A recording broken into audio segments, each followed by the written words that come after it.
ایران کی مسلح افواج نے کہا ہے کہ صدر ابراہیم رئیسی کا ہیلی کاپٹر کسی دہشت گردی کا نشانہ نہیں بنا۔ ہیلی کاپٹر اپنے پہلے سے طے شدہ راستے پر تھا اور پرواز کے راستے سے نہیں ہٹا۔ میڈیا رپورٹس کے مطابق ایران کی مسلح افواج کے جنرل اسٹاف نے ہیلی کاپٹر حادثے کے بارے میں پہلی رپورٹ جاری کر دی ہے۔ حادثے سے تقریباً 1.5 منٹ قبل ہیلی کاپٹر کے پائلٹ نے قافلے کے دیگر پائلٹوں سے رابطہ قائم کیا تھا۔ ہیلی کاپٹر کے ملبے پر گولیوں یا اس سے ملتی جلتی اشیاء کا کوئی سراغ نہیں ملا ہے۔ ابتدائی رپورٹ میں مزید کہا گیا ہے کہ حادثے کے بعد ہیلی کاپٹر میں آگ لگ گئی۔ واچ ٹاور اور پرواز کے عملے کے درمیان بات چیت میں کوئی مشکوک مسئلہ نہیں پایا گیا ہے۔ سعودی ولی عہد محمد بن سلمان نے ایران کے عبوری صدر کے ساتھ ٹیلی فونی گفتگو میں صدر آیت اللہ سید ابراہیم رئیسی کی شہادت کی تعزیت پیش کی اور باہمی روابط نیز علاقائی مسائل پر گفتگو بھی کی۔ سحر نیوز کے مطابق سعودی ولی عہد محمد بن سلمان نے جمعہ کی شام اسلامی جمہوریہ ایران کے عبوری صدر محمد مخبر کو ٹیلی فون کر کے آیت اللہ سید ابراہیم رئیسی اور ان کے ساتھیوں کی شہادت پر تعزیت پیش کی ہے۔ انہوں نے کہا کہ یہ حادثہ ہمارے لیے بہت دردناک تھا۔ جناب رئیسی اور اس طرح ایران کے وزیر خارجہ کا بچھڑ جانا، جو ہمارے وزیر خارجہ کے بہت گہرے دوست تھے، ہمارے لیے المناک ہے۔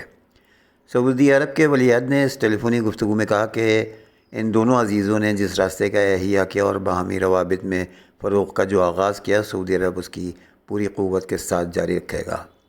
محمد بن سلمان نے علاقے و عالم اسلام کے لیے ایران اور سعودی عرب کے روابط میں فروغ کی اہمیت پر زور دیتے ہوئے کہا کہ علاقے اور اسلامی دنیا میں تہران اور ریاض کا کردار بنیادی حیثیت رکھتا ہے اور ان کے باہمی روابط کا فروغ علاقے کے لیے درخشاں مستقبل رقم کرے گا۔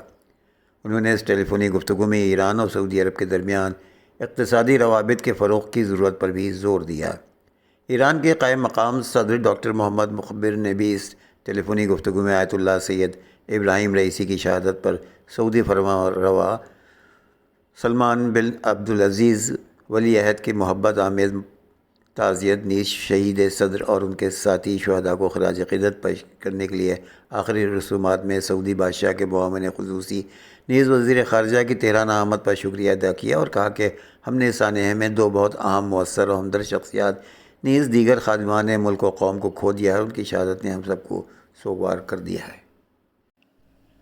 انٹرنیشنل کورٹ آف جسٹس یعنی عالمی عدالت انصاف کی جانب سے غزہ کے جنوبی شہر میں فوجی کارروائیاں روکنے کے حکم کے باوجود اگلے ہی روز اسرائیل نے رفح سمیت غزہ کے مختلف علاقوں میں بمباری شروع کر دی ہے۔ خبر رساں ادارے کے مطابق عالمی عدالت نے 24 مئی کو رفح میں جنگ روکنے کا حکم دیتے ہوئے حماس کی قید میں موجود تمام افراد کی فوری رہائی کا مطالبہ کیا تھا۔ یاد رہے کہ عالمی عدالت کے احکامات ماننا قانونی طور پر لازم ہے، لیکن اس کے احکامات کے نفاذ کا کوئی طریقہ کار موجود نہیں ہے۔ عدالتی فیصلے کے چند گھنٹوں بعد اسرائیل نے 25 مئی یعنی ہفتے کو الصبح غزہ کی پٹی پر حملے کیے، جبکہ صہیونی فوج اور حماس کے مسلح ونگ کے درمیان جھڑپیں جاری ہیں۔ فلسطینی عینی شاہدین اور AFP کی ٹیموں نے رفح اور وسطی شہر دیر البلاح میں اسرائیلی حملوں کی اطلاع دی ہے۔ اس کے علاوہ نصیرت پناہ گزین کے کیمپ میں تازہ کارروائیوں کے دوران مزید 4 فلسطینی شہید ہو گئے ہیں۔ اسرائیلی فوج کویتی اسپتال کو بھی نشانہ بنا رہی ہے کہ رفح کراسنگ پر فوجیوں کے سخت پہرے کے باعث امداد داخل نہیں ہو پا رہی ہے۔ اقوام متحدہ کی امدادی ایجنسی کے سربراہ مارٹن نے قحط کی صورتحال میں امداد روکنا بڑا المیہ قرار دیا ہے۔ قومی دارالحکومت دہلی کی 7 سیٹوں چاندنی چوک، شمال مشرقی دہلی، مشرقی دہلی، نئی دہلی، شمال مغربی دہلی، مغربی دہلی اور جنوبی دہلی کے لیے صبح 7 بجے سے ووٹنگ شروع ہوئی تھی۔ دہلی میں لوک سبھا کی 7 سیٹوں کے لیے ووٹنگ شروع ہونے کے وقت کانگریس کے سابق صدر سونیا گاندھی اور ان کے MP بیٹے راہل گاندھی ابتدائی ووٹروں میں شامل نظر آئے۔ قومی دارالحکومت کی 7 سیٹوں چاندنی چوک میں جب 7 بجے پولنگ شروع ہوئی تو لوگوں میں جوش و خروش نظر آیا اور پولنگ بوتھ کے اوپر کافی لوگ نظر آئے۔ راہل کی بہن اور کانگریس کی جنرل سیکرٹری پرینکا گاندھی واڈرا نے بھی لوک سبھا انتخابات کے 6 مرحلے میں دہلی کے ایک پولنگ بوتھ پر اپنا ووٹ ڈالا۔ اپنا ووٹ ڈالنے کے بعد انہوں نے اس سے اعتماد کا اظہار کیا کہ ہندوستانی دھڑا یعنی انڈیا جیت جائے گا۔ صبح سویرے ووٹروں میں مرکزی وزیر ایس جے شنکر اور ہردیپ سنگھ پوری، دہلی کے وزیر اور عام آدمی پارٹی کی وزیر آتشی، دہلی سے سبکدوش ہونے والے بھارتیہ جنتا پارٹی کے رکن پارلیمان گوتم گمبھیر بھی شامل تھے۔ صدر دروپدی مرمو نے بھی نئی دہلی کے حلقے میں اپنا ووٹ ڈالا۔ اور ایک خبر بالی ووڈ سے، ہندوستانی اداکارہ سوارا بھاسکر کا کہنا ہے کہ سوشل میڈیا دیکھتے ہی محسوس ہوتا ہے کہ میرا سر پھٹ جائے گا۔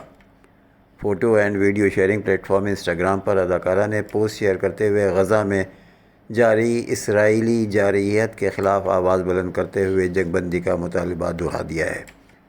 انہوں نے طویل پوسٹ شیئر کرتے ہوئے لکھا ہے کہ میں جب بھی سوشل میڈیا کھولتی ہوں تو مجھے لگتا ہے کہ میرا سر پھٹ جائے گا۔ اداکارہ کا کہنا ہے کہ غزہ میں جاری جنگ کو تقریباً 8 ماہ گزر گئے ہیں۔ جب غزہ میں 7 اکتوبر کو جنگ شروع ہوئی تھی تو اس وقت میری بیٹی 15 دن کی تھی، اور اب وہ بغیر سہارے کے اٹھ سکتی ہے، چیزوں کو اٹھا سکتی ہے اور لوگوں کو پہچانتی ہے، اور سب کی باتوں پر رد عمل دیتی ہے، اپنا نام پہچانتی ہے۔